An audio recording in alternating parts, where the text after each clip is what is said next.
मी Mahesh Ambaji Kadam, auto rickshaw taxi चालक मालक महासंघाचा अध्यक्ष. माझ्यासोबत माझे सहकारी तसंच माझ्या महासंघात चालकांच्या अन्याय झाल्यानंतर सर्व उभे राहणारे माझे सहकारी आज माझ्यासोबत आहेत.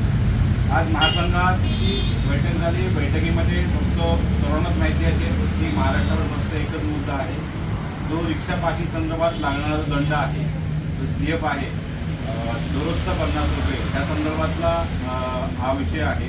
महासंघाने त्या संदर्भातलं एक पत्रव्यवहार शासनाकडे केला होता, परंतु झोपी गेलेल्या शासनाला आणि प्रशासनाला चालकांचं कोणतंही देणं घेणं नसल्या कारणास्तव आज या बैठकीला महासंघाने एकमताने आक्रमक पवित्रा घेण्याचा निर्णय आज घेतलेला आहे. विषय असा आहे की 2016 रोजी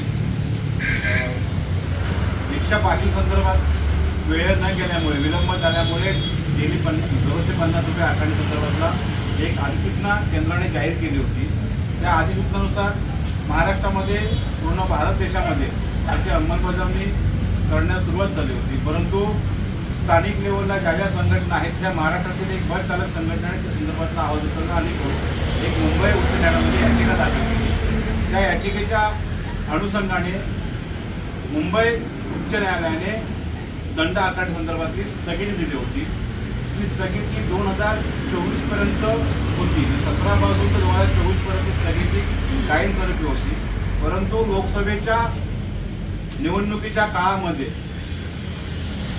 त्या संदर्भातल्या अजून एक 2022ची याचिका दाखल होती मुंबई हायकोर्टामध्ये. ती याचिका आणि ही दोन्ही याचिका एकत्रित करून मुंबई उच्च न्यायालयाने निर्णय पारित केला आणि विलंब दंड जो आकारणी होती त्या आकारणीला स्थगिती दिली आणि सांगण्यात आलं की तो दंड दैनंदिन घेण्यात यावा म्हणून. त्यानंतर जो आदेश आहे तो आदेशाप्रमाणे परिवहन आयुक्त कार्यालयातून 17 मे 2024 रोजी परिवहन वाहनांच्या विविध प्रमाणपत्र नूतनीकरणाचा विलंब शुल्काबाबत म्हणजे आकारणी करण्यासंदर्भातला परिवहन आयुक्ताने आदेश दिले. त्यानुसार प्रतिनिधी 50 रुपये आकारणी करण्याची सुरुवात झालेली आहे.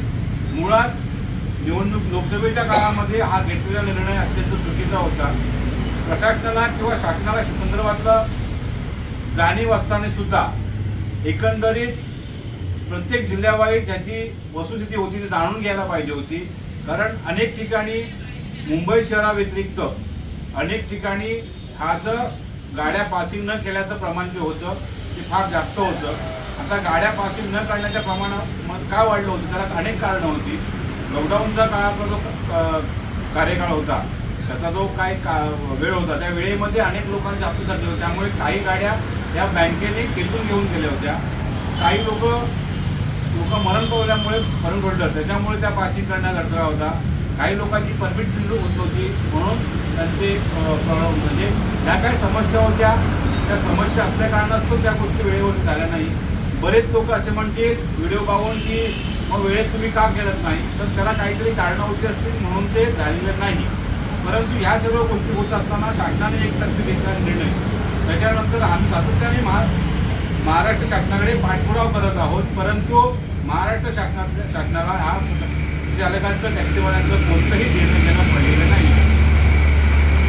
2 दिवसापूर्वी महाराष्ट्राचे लाडके मुख्यमंत्री एकनाथ शिंदे यांनी एका संघटनेबरोबर सभा घेतली. त्या संघटनेच्या सभेमध्ये जो विषय होता की सध्याचा विषय होता तो विषय त्यांनी घेणं अपेक्षित होतं, परंतु विषयच घेतला नाही आणि ज्या ठिकाणी नको त्या भानगडी त्या ठिकाणी निर्माण केल्या.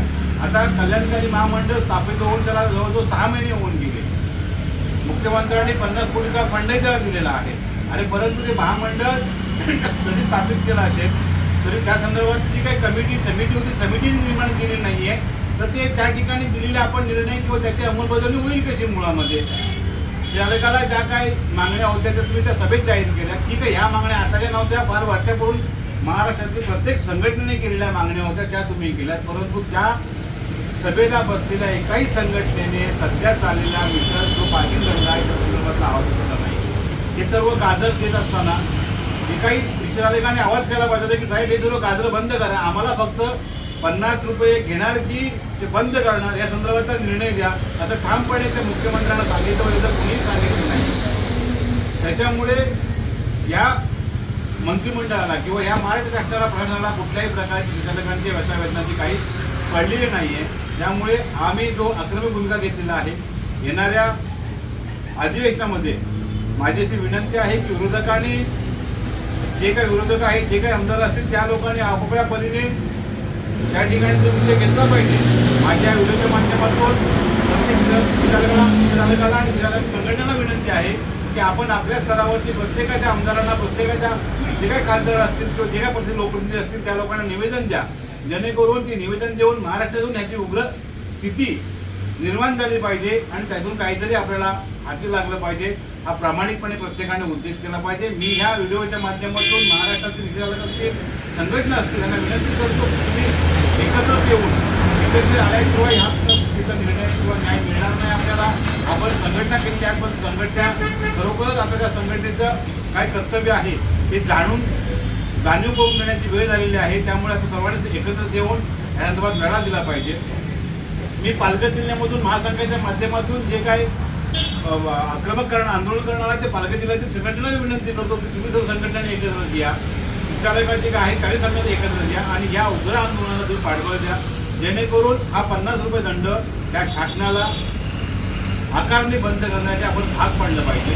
त्याच्यामुळे येणाऱ्या विधान अधिवेशनामध्ये आमचा आवाज इथपर्यंत पोहोचला पाहिजे. म्हणून आम्ही त्याप्रमाणे जो काय पूर्वी पत्रव्यवहार केलेला आहे त्या पत्रव्यवहाराच्या अनुषंगाने आम्ही पत्रव्यवहार करणारच आणि आम्हाला हा दंड जर माफ नाही केला किंवा हा दंड आकारणी, आम्ही असंही म्हणत नाही की कंप्लेंट दंड माफ करा म्हणून, त्याप्रमाणे परिवहन आयुक्तांनी जी ऑर्डर निघाली, जो आदेश काढला, त्या आदेशापासून जरी त्यांनी घेण्याचा प्रयत्न केला तरी आमची याला हरकत नाही आहे, परंतु घ्यावा. परंतु मागे 2-3 वर्षाचा जो काही दंड आहे तो जो तुम्ही आकारणी करत आहात, तर आपल्याला माहिती आहे की रिक्षाची किंमत आणि त्याला हा दंड ह्यात जमीन आता तफावत आहे. मला वाटतं महाराष्ट्राचे लाडके मुख्यमंत्री तेही चालक होते, त्यांनी या व्यथावेदना सहन केलेल्या आहेत. माहीत त्यांना विनंती असेल की आपण याच्यावरती लक्ष घाला.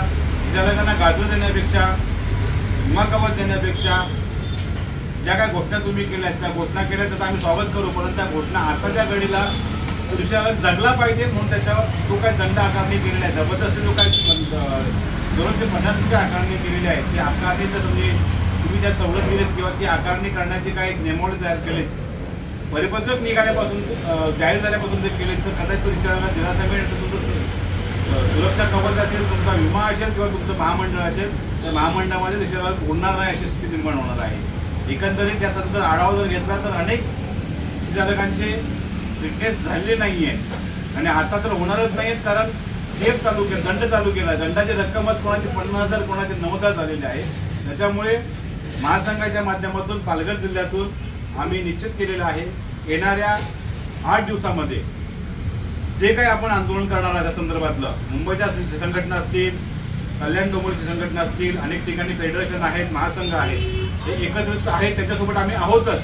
परंतु पालघर जिल्ह्यात विशेष करून समजा जर या संदर्भातला जर ह्या दिवसामध्ये निर्णय आम्हाला नाही आला विनंतीच्या अनुषंगाने, तर ह्या पालघर जिल्ह्यातून आम्ही उग्र आंदोलन करणार आहोत आणि त्या उग्र आंदोलनामध्ये सर्व पालघर जिल्ह्यातील ज्या संघटना असतील, ज्याला मालक असतील, त्यांना विनंती करतो की ज्यावेळी महासंघ आपल्याला आवाहन करेल त्या आव्हानामध्ये आपण पाठिंबा द्या, सामील व्हा, जेणेकरून आपला आवाज सोपी गेलेल्या एकनाथ शिंदेना तो गेला पाहिजे, टोटल त्या मंत्रिमंडळाला गेला पाहिजे, प्रशासनाला गेला पाहिजे, जाग आली पाहिजे.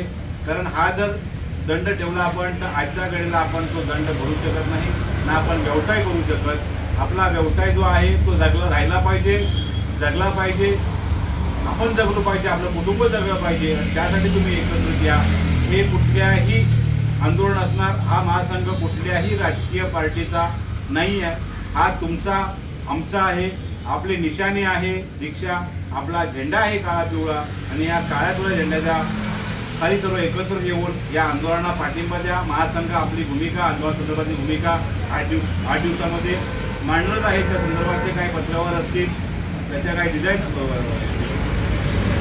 पॅनल असतील त्या आपल्यापर्यंत पोहोचले नाही, त्यामुळे प्रत्येक संघटनेची तयारी करून ठेवा आणि त्या आंदोलनामध्ये सामील व्हा, जेणेकरून ते उग्र आंदोलन झालं पाहिजे. ह्याची पालघरपासून पालघरमध्ये तर आंदोलन केलं, ह्याची दखल जी आहे ती दिल्लीने पण घेतली पाहिजे, कारण आज दिल्लीचा आत्महत्या झालेला आहे आणि त्याप्रमाणे केलेलं आहे. परंतु महाराष्ट्राने याचा जर विचार केला असता तर हा दंड लागला नसता. मला वाटतं यांच्या काय पडलेली नाही आहे. त्यामुळे त्या ठिकाणी आपण एकत्र येऊन यातून बांधवाला सामील व्हावं हीच मी आज आपण विनंती करतो आणि तुमचा सांगतो.